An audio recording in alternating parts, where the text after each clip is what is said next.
Assalamualaikum warahmatullahi wabarakatuh. Kita bicara dulu apa yang disebut dengan omnibus law, ya. Omni itu kan sifatnya general, bus itu kendaraan besar. Jadi kalau diterjemahkan, omnibus law ini undang-undang yang mengangkut undang-undang lain, ya. Omnibus law ini undang-undang yang mengangkut undang-undang lain. Tapi nanti kita bicara tentang kejanggalan. Jadi kalau kita bicara tekstualnya, omnibus law ini undang-undang yang sangat besar, di situ mencantumkan undang-undang yang lain. Kalau kita bicara tentang proses pembentukannya, menurut saya penyusun RUU omnibus law ini orang yang super pinter. Amerika untuk membentuk undang-undang semacam ini, Amerika punya namanya Ombudsman Trade and Competitiveness Law.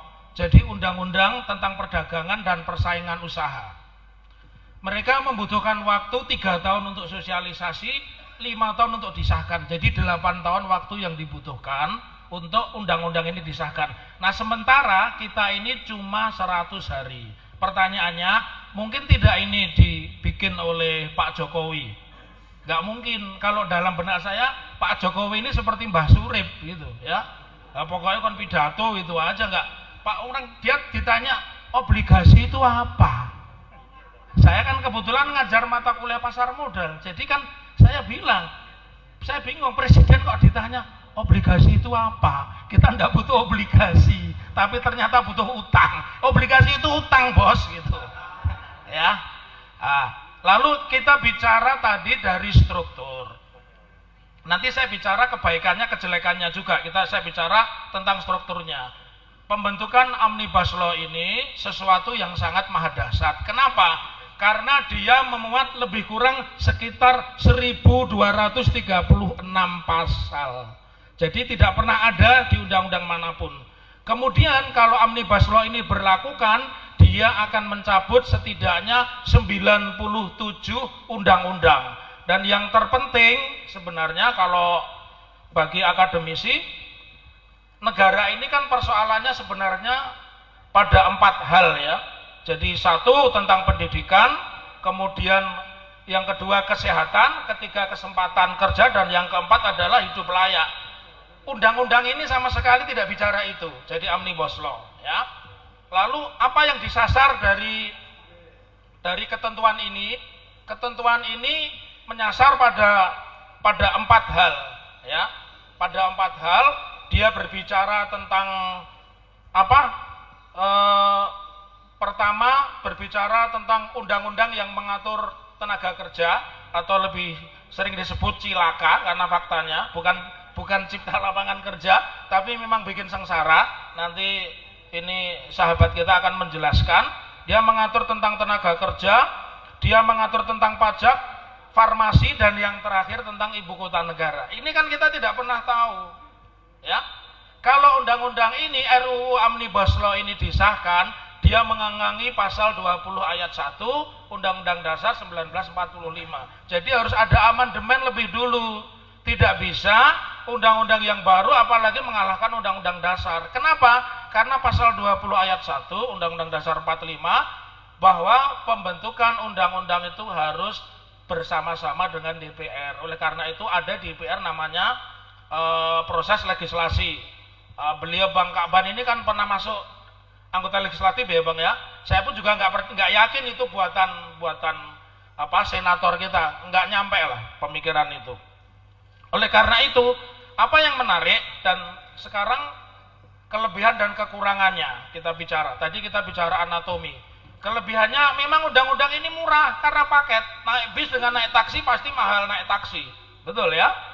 Jadi undang-undang ini murah karena membuat satu undang-undang tapi mencabut 97 undang-undang yang lain ya.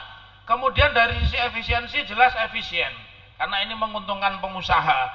Apalagi di Cilaka itu nggak ada lagi yang disebut lembur, tidak ada lagi cuti haid, cuti hamil dan sebagainya. Cuti hamil itu kan rumusnya 1,5 sebelum melahirkan, 1,5 setelah melahirkan. Itu tidak ada semua. Dan semua pekerjaan itu boleh dikontrak, boleh outsourcing. Artinya pengusaha ini akan menghemat untuk tidak memberikan pesangon. Nah, ini ada pakarnya tenaga kerja ini, Mas Slamet. Berdiri Mas Slamet dari Serikat Buruh apa?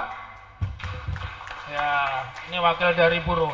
Jadi itu keuntungannya. Kemudian kita bicara kelemahannya, bahwa kelemahan terbesar dia memusatkan kekuatan tadi seperti yang dibilang Pak Mudrik, tapi kalau saya nggak berani bilang Fir'aun Pak Mudrik, ya, memusatkan kekuatan itu kepada presiden. Karena tidak, kemarin waktu kita diskusi dengan banyak lawyer juga tanya, Bang, itu nanti bagaimana dengan undang-undang yang lain? Nggak perlu ada DPR, nggak perlu ada Mahkamah Konstitusi, nggak perlu ada Mahkamah Agung, karena nggak ada judicial review. Dengan diberlakukan Omnibus Law itu, semua undang-undang yang bertentangan menurut kepentingan penguasa maka dianggap tidak berlaku. Ya, memang Omnibus Law ini ada di Italia, ada di Iran juga ada, di New Zealand juga ada, tetapi proses pembentukannya bukan seperti di Indonesia, seperti abrakadabra, simsalabim, seperti mobil SMK gitu, ya. Mobil SMK ini dipesan 7.000, tapi nyari secondnya nggak ketemu gitu, ya. Ya, kemarin ada yang pasang iklan itu dimarahi, dicari mobil, oh Pak Said kalau nggak salah ya, gajinya 15 juta, lemburnya per jam 5.000, syaratnya 3 tahun pernah pegang mobil SMK, nggak ada yang memenuhi syarat. Ya, akhirnya nggak ada yang memenuhi syarat. Jadi oleh karena itu bagaimana konklusinya? Ya, konklusinya negara yang bagus itu adalah negara dimanapun orang membuat negara itu tujuannya satu, melindungi warga negaranya. Tapi kalau negara tidak melindungi warga negaranya, untuk apa ada negara? Benar kan? Kemudian yang kedua, Omnibus Law ini tidak bicara tentang 3 hal, pendidikan, kesehatan, kesempatan kerja, dan hidup layak. Enggak ada itu, diskusi tentang itu, ya. Kemudian dengan memusatnya kekuatan pada presiden, maka perda-perda di daerah itu besok dengan sendirinya bisa dicabut tanpa harus membuat persetujuan.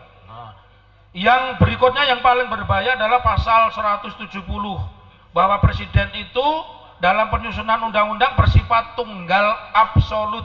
Kalau apa namanya, ini seperti negara kerajaan, ya, sabdo pandito ratu. Jadi kalau presiden sudah ngomong maka yang lainnya nggak berlaku. Kemudian ini bertabrakan dengan pasal 20 ayat 1, ya, bahwa pembentukan undang-undang itu harus mendapat persetujuan dari DPR.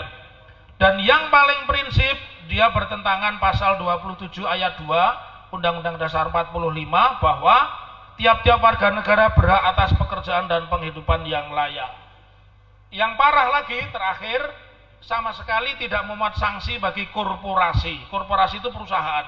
Jadi kalau ada perusahaan membuang limbah, perusahaan menebang hutan, perusahaan gagal konstruksi, tidak bisa dipidana karena cukup diganti dengan sanksi administratif.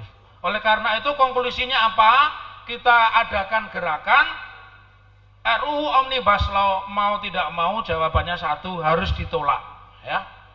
Begitu dari saya, mudah-mudahan yang sedikit memberikan pencerahan nanti dilengkapi atau diperjelas oleh narasumber yang lain. Lebih dan kurangnya mohon maaf. Assalamualaikum warahmatullahi wabarakatuh. Bravos, your digital radio station.